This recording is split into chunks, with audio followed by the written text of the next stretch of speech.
mistaken. I have the high ground. You underestimate my power. Don't try it.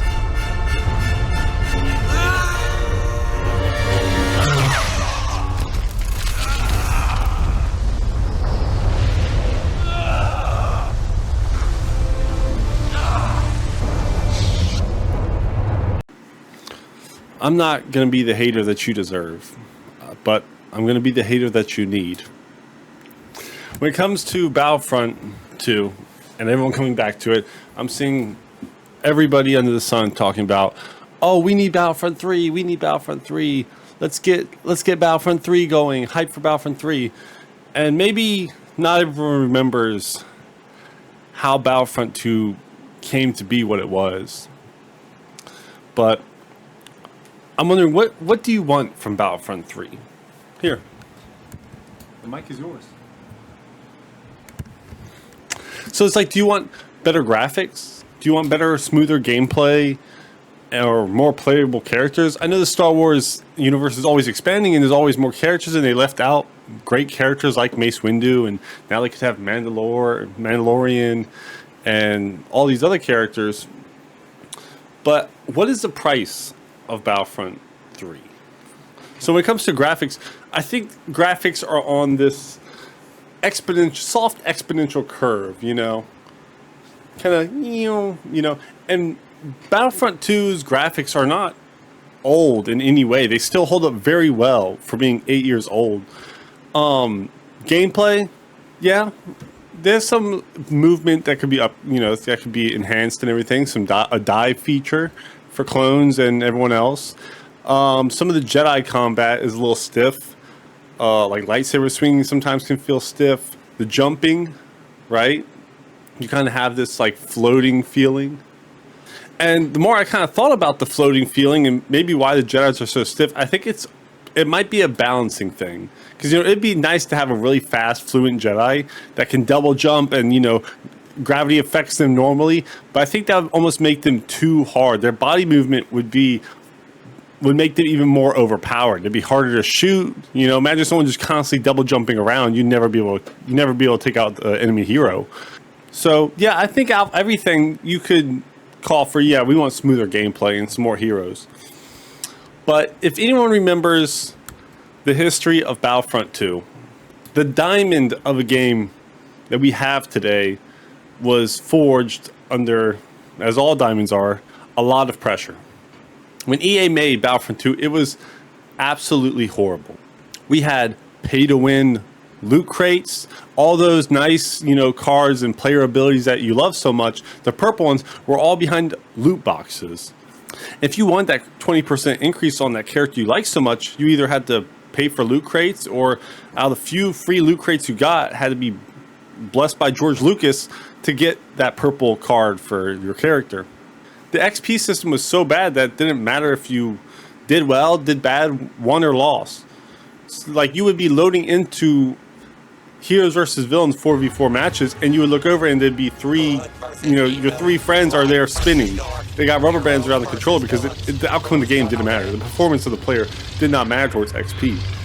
And so after so much backlash, we got, really, I'm so surprised we had such a turn. This game has, let me say this.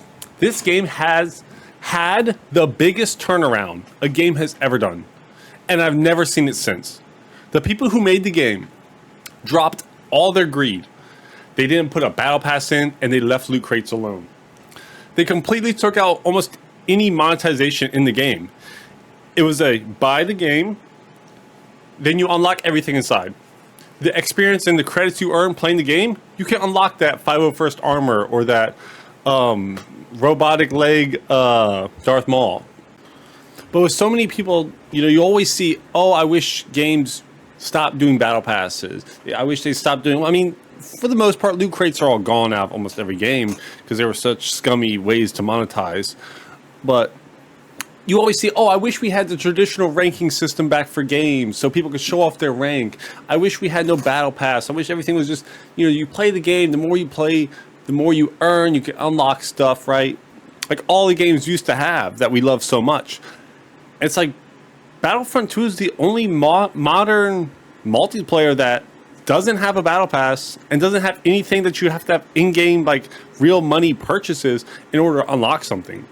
The weapon attachments, use the gun, unlock it. Unlock that scope or whatever it is, the stock for the firearm, the gun, laser gun. Everything can be unlocked in the game. You don't have to pull your wallet out. And it's so nice to have, it's so refreshing to have a game like that. And for me, it's like, this game is really perfect. It's been perfect like the last, I think, 5 years, perhaps, or so. It's been on the right path. It's been very fun to play. And it's like, I see people enjoying this game a lot. And then they're talking about Battlefront 3. And I don't think they realize that the landscape of games these days is not the landscape that Battlefront 3 will share with Battlefront 2. But all those favorite skins that you like, that Clone Wars Obi-Wan, that 501st clone armor, and that battle damage Grievous armor, they're going to be behind a battle pass. They're going to be behind some kind of paywall now. These skins are not going to be free. That clone blaster or that sniper rifle are probably going to be in a battle pass. All those camos, battle pass. Emotes, battle pass. So it's like, enjoy the game. Enjoy Battlefront 2 because it really is one of a kind. We've never seen, developers take such a large step back and give the game back to the fans like they did with Battlefront 2. And I don't think people realize that it's so fun because it's such a grounded game that you can earn everything in game. Whereas like Halo, you have to pay for a color. It's like, imagine if Halo was just like, hey everybody, all the colors are free, all the armor's free, you just gotta rank up for it. You lose your mind. You'd be like, what? This is crazy. Well, it's like, that's what Battlefront 2 did. That's what EA did with Battlefront 2. They didn't like it, but through all the pressure that they got, the backlash from the loot crates, that's what we came out with. And another thing, what does Battlefront 3 have to offer? Is this just going to be another copy and paste Battlefront 2 with better graphics, a little bit better movement, maybe a few extra characters behind paywalls? And for the most part, I feel like it's going to be a copy and paste game. And so you can sit here and say, okay, well, conductor, like, what are you proposing? Like, would you rather just have no Star Wars game at all? And it's like, I have higher expectations for Star Wars. It's like a lot of these other people are getting pretty good games. Like, I hate to, I'm not sitting here talking about a copy and paste game, but it's like Helldivers, the way that game is, it would work perfectly for a 4-player Jedi game. Or even, I hate to say it, Star Wars Battle Royale. Like, I'd take that. I'm not really looking forward for a copy and paste Battlefront 3 with battle passes and paywalls and everything like that. It's like, imagine 3 of your friends and yourself are all Jedis. You get to customize them, facial features and everything. But if you think about it, when was the last time we got a customizable Jedi game? Like Lego Star Wars? Other than that, there's no other like games where you can make your own Jedi's, facial features and all that. But imagine you and 3 of your friends are landing down in like a clone LAAT or their dropship. You're all jumping out, there's battle droids and everything, going from planet to planet. Just, I don't want to say copy, but it is copying in a way. Helldivers. You go Geonosis, and you can have different things and you can have a battle pass. You can have on certain planets, or the only time you can find something like a different crystal type. That way you keep players playing as you're advancing around the galaxy playing different maps. You can only find the green crystal when you play the Kashyyyk time, And with like an own personalized Jedi, there's so many people that are going to want to customize their Jedi. Boots and all things like that. That is where you can make a battle pass. Give me a battle pass? Cool. Give me some really cool cosmetic options for my own Jedi. It's like, imagine Season 3 Battle Pass has Revan's armor in it. Are you kidding me? You know how many people are dying to play that era of Star Wars again? You can have Malik's armor or whatever, Mandalorian armor in there, whatever you want. You can have a skin of Mace Windu so you can finally play as him. But it's like, people would love that.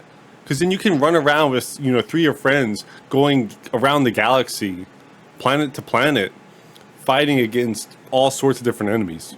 There's just so many different things you can do in the Star Wars universe, and it has so much depth to it. I just would hate to see a game that is perfectly fine, like Battlefront 2, being made again when there's so much more we could have. It's like, this is where the community's at, asking for another like kind of copy and paste game. It's like, come on, I feel like we can do better. But I mean, that's just my opinion. I feel like there's better games we can have that could be a whole different type of game, you know, instead of a 20v20 Battlefront 3.